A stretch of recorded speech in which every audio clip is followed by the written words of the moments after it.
Hello, and welcome. Tonight we walk into the soft hush of a cafeteria. The kind where the pancakes always taste like cardboard, but you eat them anyway because you're 20 and starving, and it's Friday night. Now, imagine glancing up and seeing someone holding a fork like it's a violin bow. Delicate, intentional, strange. That was Alda's first impression of Arlene.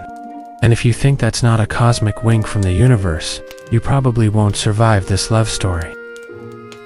Before we begin, if these stories resonate with you, feel free to like the video and subscribe, only if it truly speaks to your heart. I'd love to know where you're listening from and what time it is. Drop it in the comments.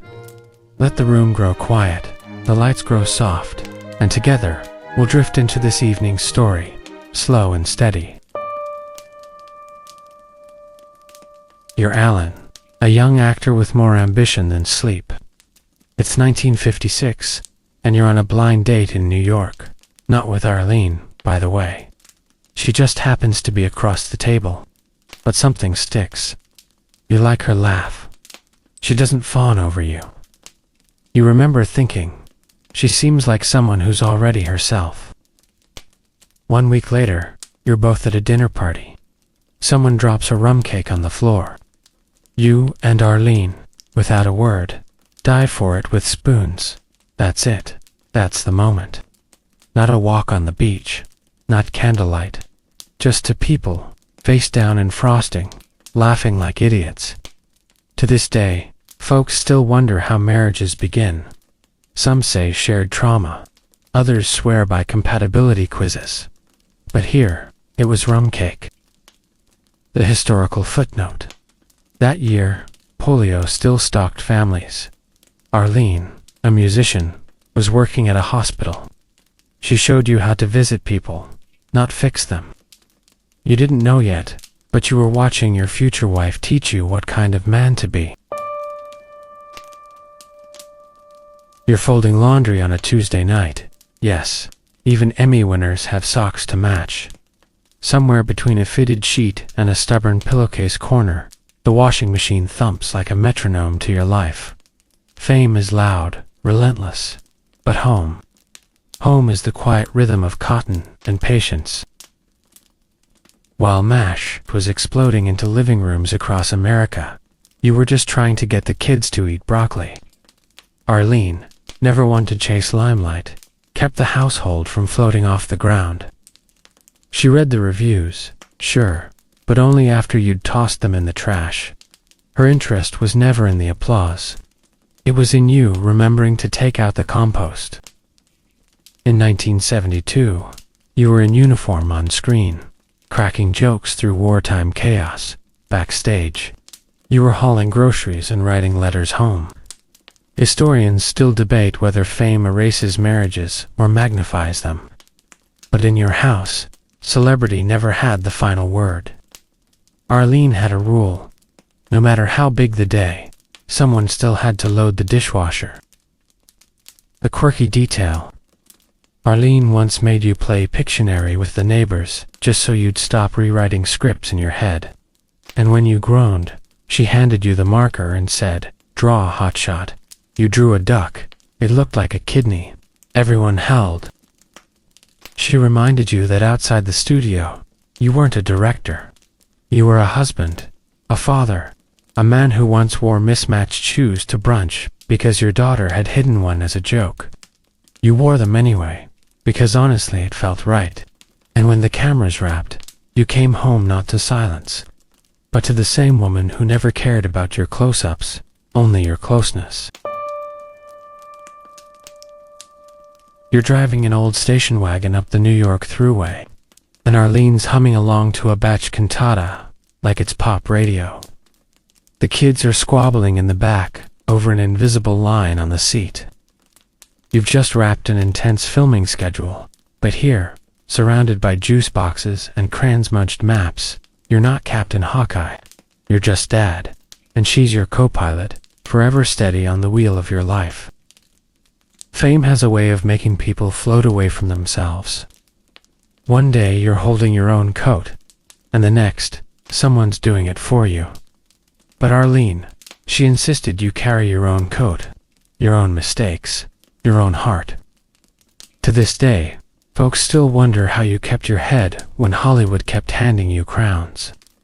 Truth is, she kept you honest by never pretending your awards were more important than your character. There's this fringe tale in Alda folklore. Arlene once cut your acceptance speech short with a grocery list reminder. You were thanking the Academy, and she was mouthing, "Don't forget milk. That's love. That's survival." She believed in curiosity more than cameras. Her career as a writer and photographer wasn't a footnote. It was a parallel novel, and you read every draft. You edited with care.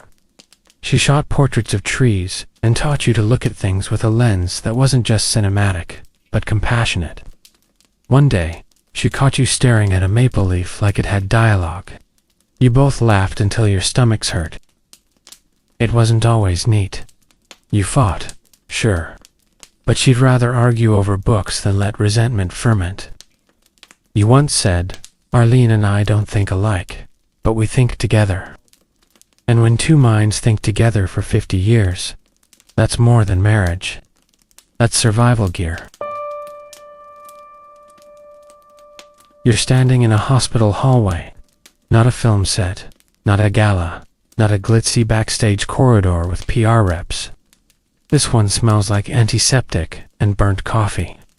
Your hand is curled around Arlene's. She's steady, but the doctor's words are jittering somewhere in the back of your skull. Parkinson's. It lands like a piano dropped from 10 stories.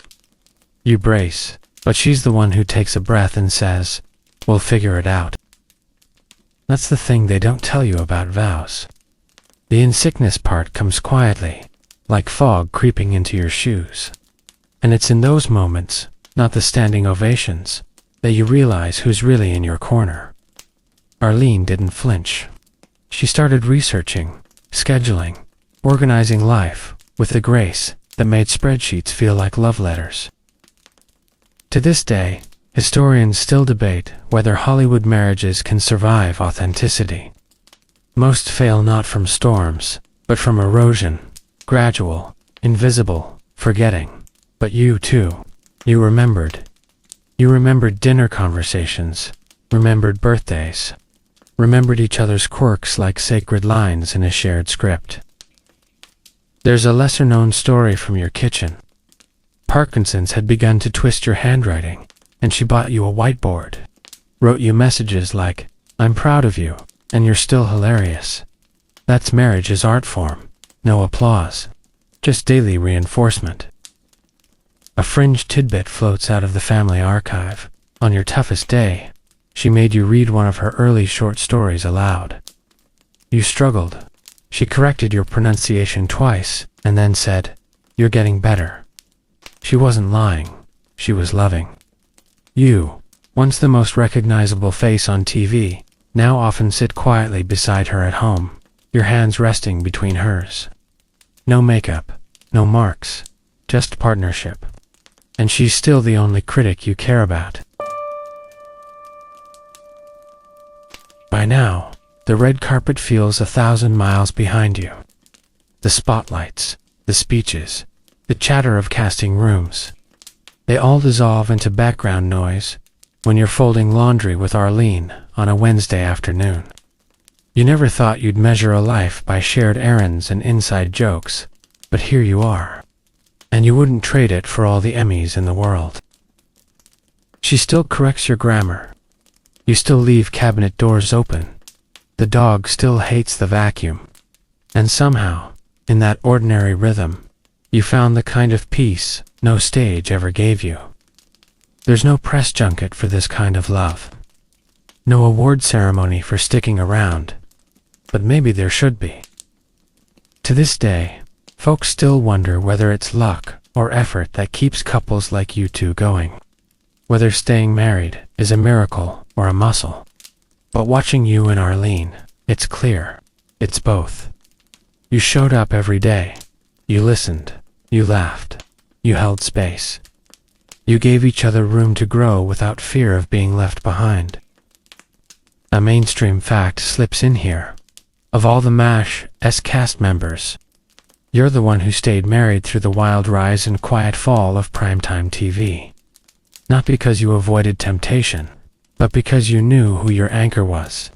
And if someone asked today, what's your greatest role? You wouldn't say Hawkeye or any directing credit. You'd shrug, tilt your head, and answer with a smile. Arlene's husband. Somewhere, there's a photo of you two on the porch. Rocking chairs side by side, mugs in hand, your fingers tangled like vines. That's the legacy.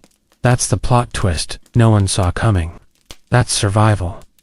In its most beautiful, boring, breathtaking form. And now, the lights in your room grow softer. The air hums like a lullaby, steady and warm. Maybe you picture two hands reaching for each other, not for drama, not for rescue, just for the comfort of being known. That's what this whole story was about. Not fame, not the climb, but the choice to come home, again and again, to one person who makes all of life's noise fade. So exhale, let your shoulders drop. Let the silence feel less empty and more full. You made it to the good part, love like that. It never needs an audience. If this story warmed your heart or reminded you of your own journey, we'd be honored if you gave it a like and subscribed to stay with us for more gentle tales made just for you. Take care of yourself, rest easy, and may tomorrow bring peace, warmth, and maybe even a good laugh. Good night, dear friends.